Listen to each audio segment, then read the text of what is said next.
在你的生活中有过这样的体验吗？你遇见某个人，还没等说几句话，你的身体就已经开始感觉不舒服了，觉得哪儿不对劲。接着，当你跟他聊天20分钟后，就会感觉身心特别疲惫，好像有一种被掏空的感觉。如果你经历过这种体验，那请你一定要认真看完。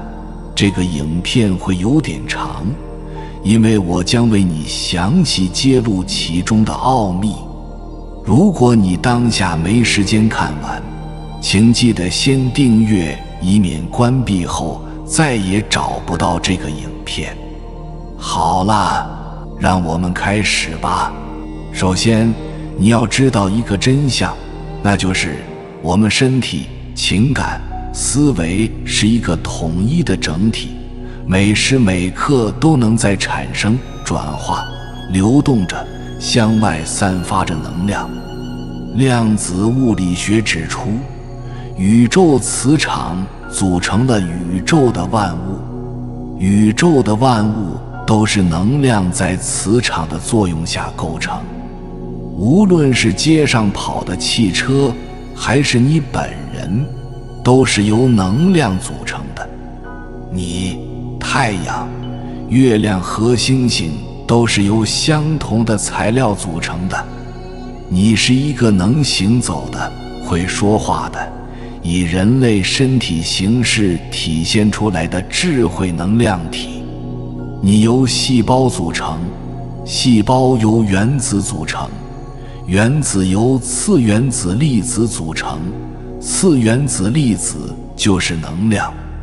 量子物理学家通过大量的微观试验发现，世间万物都是由分子组成的，分子又是由原子组成的。再把原子放大来观察，发现原子是由基本粒子、中子、电子组成，其余绝大部分是真空。它们并不是我们一直相信的那样是固体的、静止的，它们是能量，是运动的能量。它们会持续运动，从不停歇。这足以证明世间的万物是由能量组成的。人的身心灵是一个完整的能量系统，呈现出高低、正负的能量状态。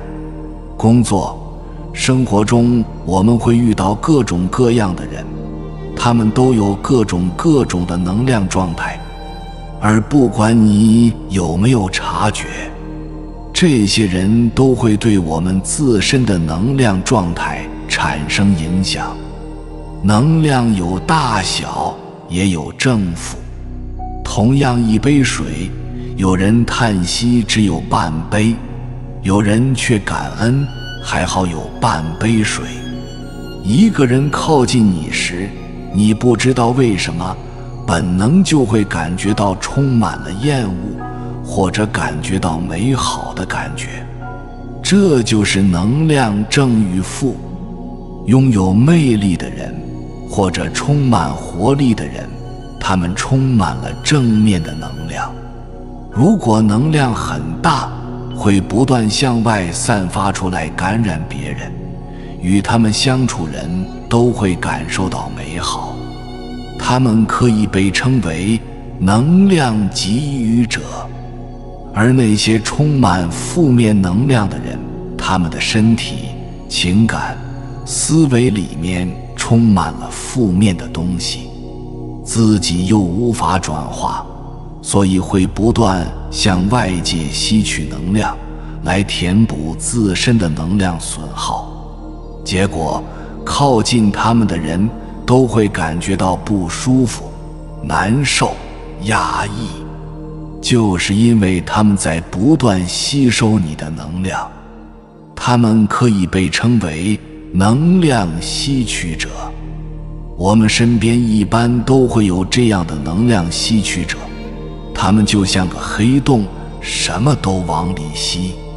跟他们靠得太近，接触久了，你就会莫名其妙的情绪变得不好了，心态慢慢变得悲观，感觉生活暗淡。能量吸取者一般有哪些具体特征呢？一，总是在谈论我的人。生活中有很多自我中心的人，话题和关注的焦点的大部分都是我怎样怎样，交谈的内容由他来主导，无论他谈的是什么，总要让你关注的焦点在他这个人或他谈的事情上。这类人内在有一个很强的能量需要，你听我说，你听我的。这种人有的很强势，有的语速很快，有的不会用心聆听你说什么。在能量层面上，你被他所主导。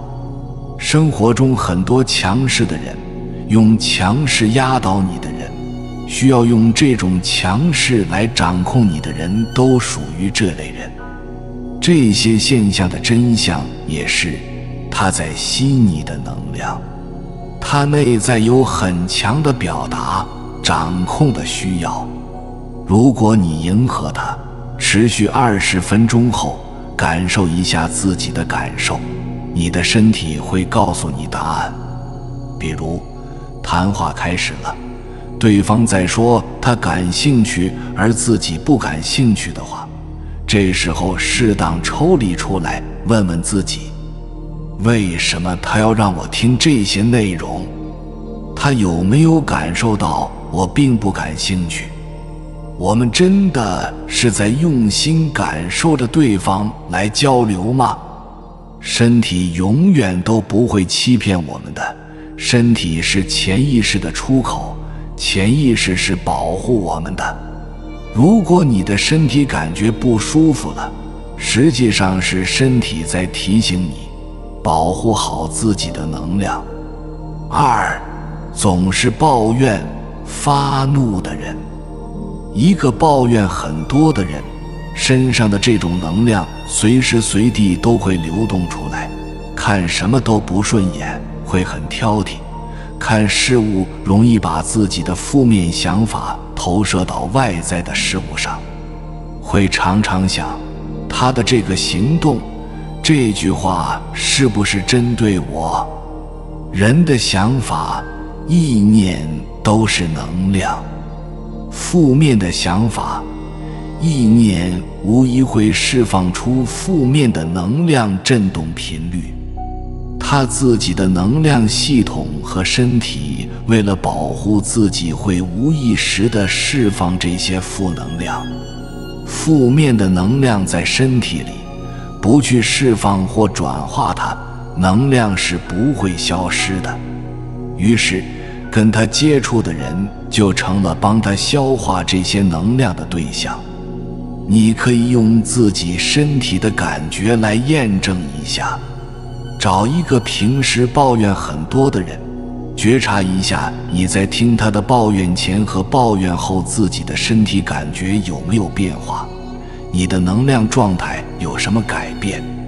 如果你用心聆听，保证你10分钟后身体就会出现不舒服，想走开。这个现象的真相和本质是，它就是能量吸取者。身体的感觉永远都是对的，因为身体能够感受到别人的能量并受到影响的。只要你对自己身体的感觉足够敏锐，马上就能有感觉。身体的感觉是来保护我们的。比抱怨更严重一些的是经常发怒的人。俗话说，相由心生。如果你受过些训练或感觉敏锐，有的人一眼就能看出脸上写着很多的愤怒。通常，身体感觉敏锐或者直觉很好的人，会很自然地远离这些人。人的愤怒总是有原因的，往往受害者意识很强的人会愤怒很多，或者因为家庭的不幸，或者因为自卑等等。如果你离他们很近，在交往中就如同你跟一个携带着炸弹的人在一起，一件小事都有可能成为导火索。只要有导火索，炸弹随时都有可能爆炸。重要的是，其实我们往往忽视了一个事实，没有炸弹，只有导火索是不会爆炸的。重要的是炸弹而不是导火索，所以引爆炸弹的导火索的小事本身并不重要，重要的是看到炸弹是什么，来自哪里。愤怒的最深层的驱动力是恐惧。愤怒和恐惧是一种能量的两面，愤怒是侵略性的，恐惧是非侵略性的。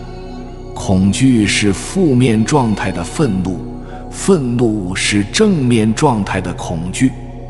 很显然，很多易怒之人是能量吸取者。愤怒很多的人会很容易用进攻别人来防御自己的恐惧。所以，如果你受到攻击，你的能量系统会受损。这时候你需要用很多能量来调整自己，才能恢复到平静的状态。3. 隐性的能量吸取者。前两种人属于显性的能量吸取者，相对容易辨认。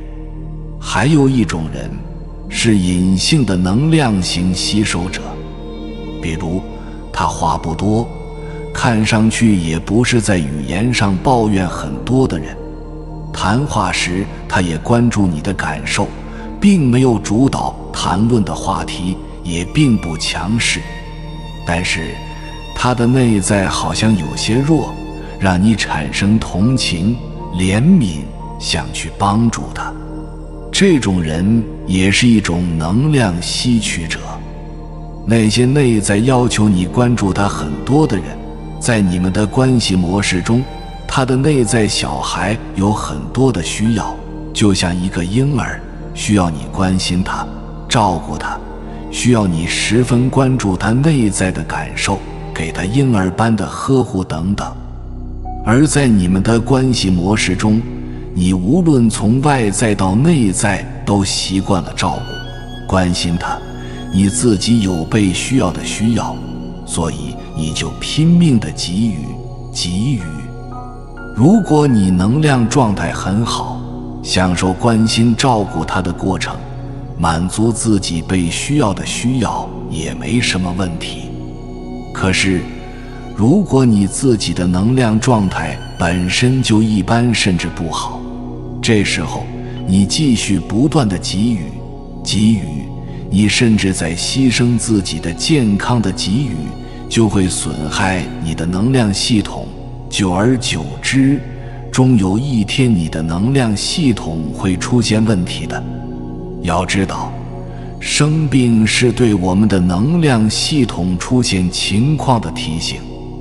能量系统的持续损伤，最终就会呈现为可见的健康问题，让你不得不去关注它。如何辨别出身边的能量吸取者呢？如果你觉知不够敏感，没有足够的训练或阅历不够，想很快辨认出来是有难度的。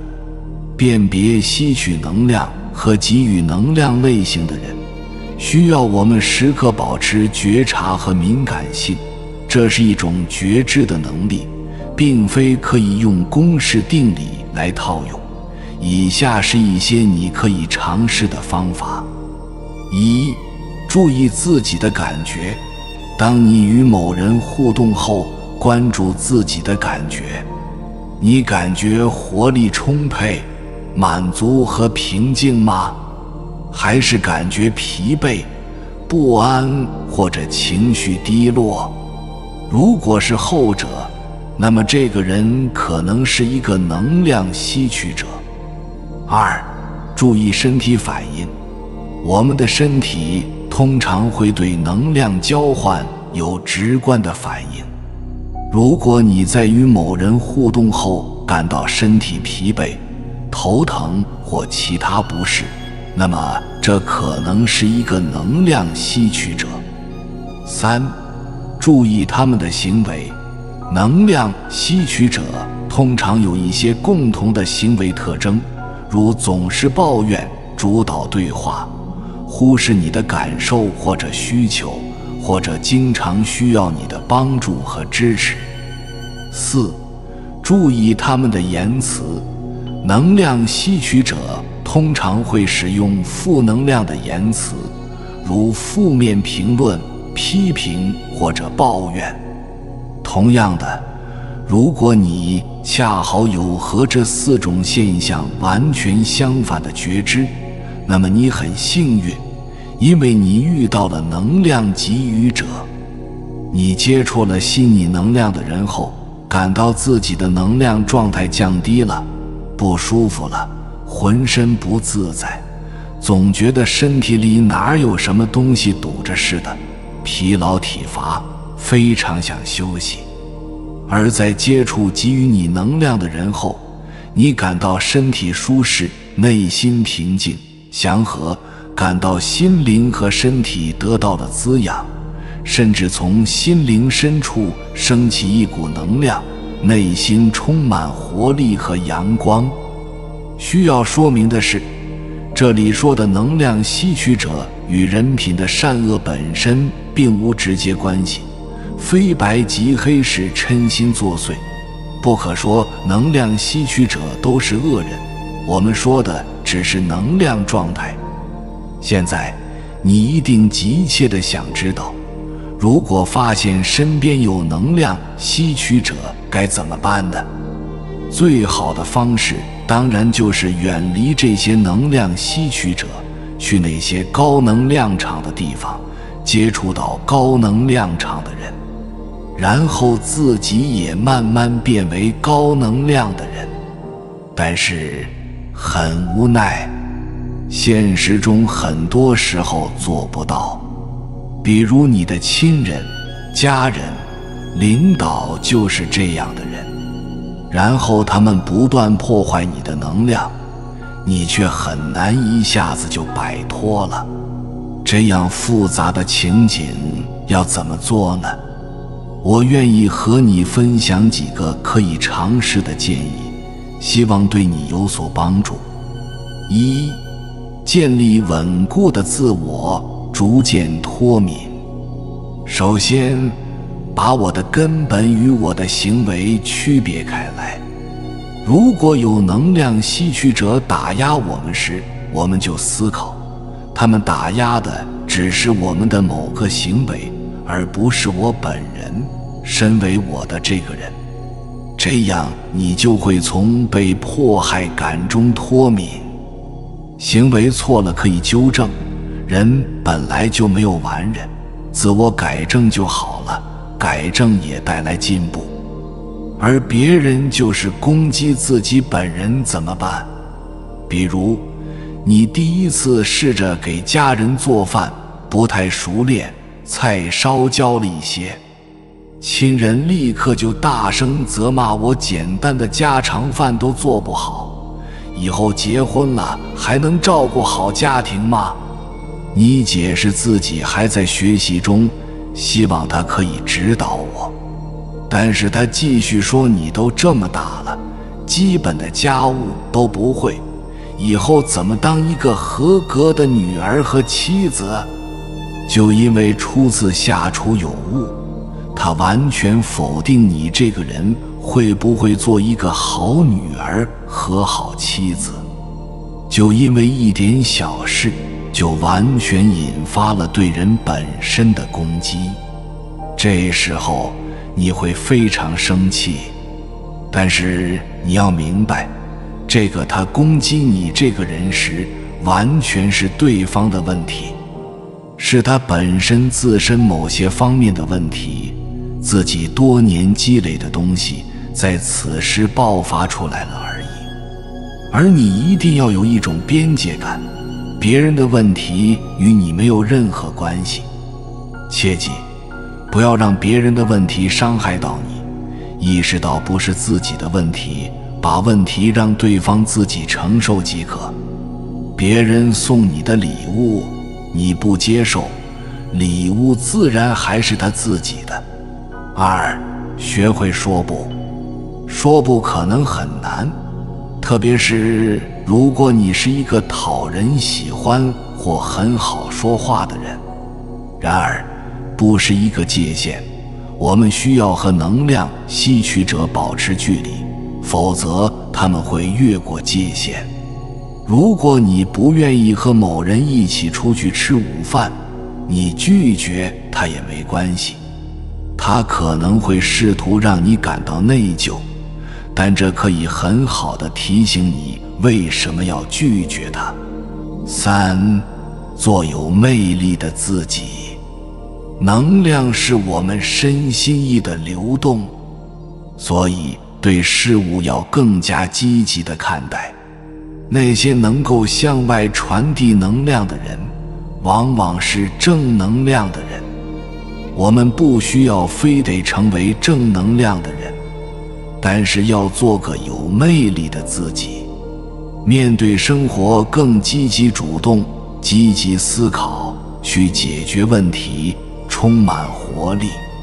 长期以往，这样你身上会持续散发出正能量的磁场，从而帮助你抵抗负能量的侵扰，并且吸引到和你同频的正向能量。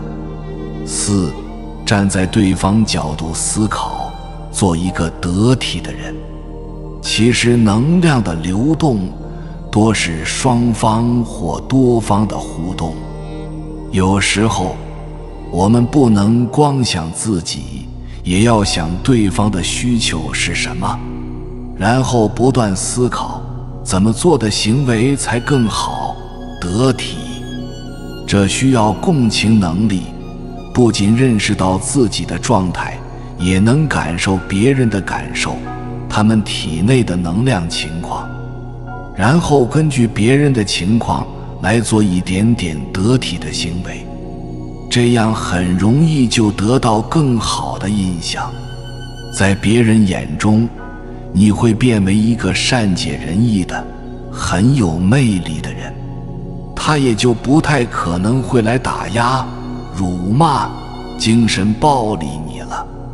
5，提升自我格局。那些能量吸取者的人，他们往往关注鸡毛蒜皮的小事，又因为自己没有能力处理，结果小事被无限放大，既害自己又害别人。我们提升格局，关注更大的格局的层面，对自己说，这些东西都是小事。如果你格局真的足够大，那么张牙舞爪的别人在你眼里就像是小孩子哭闹一样，你只会哈哈一笑，不会放在心里。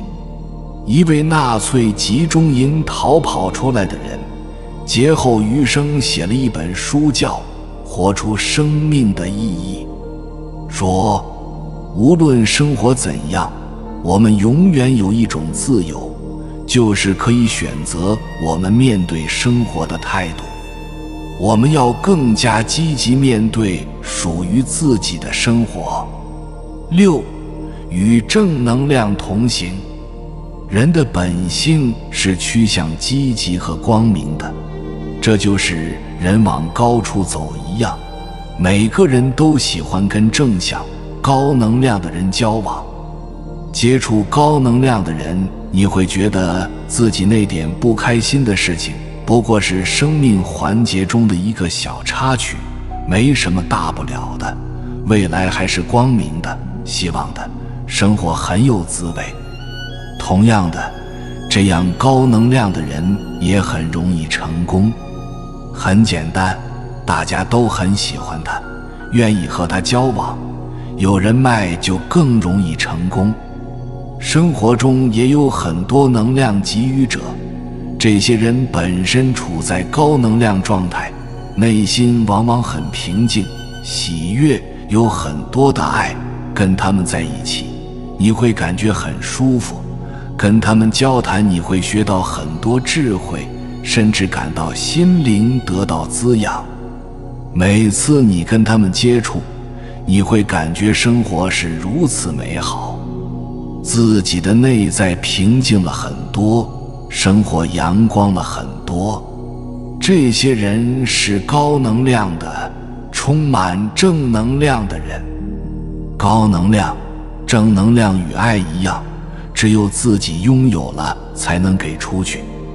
学会辨别能量吸取者和能量给予者，保护并管理好自己的能量系统，你的能量就可以不断增强。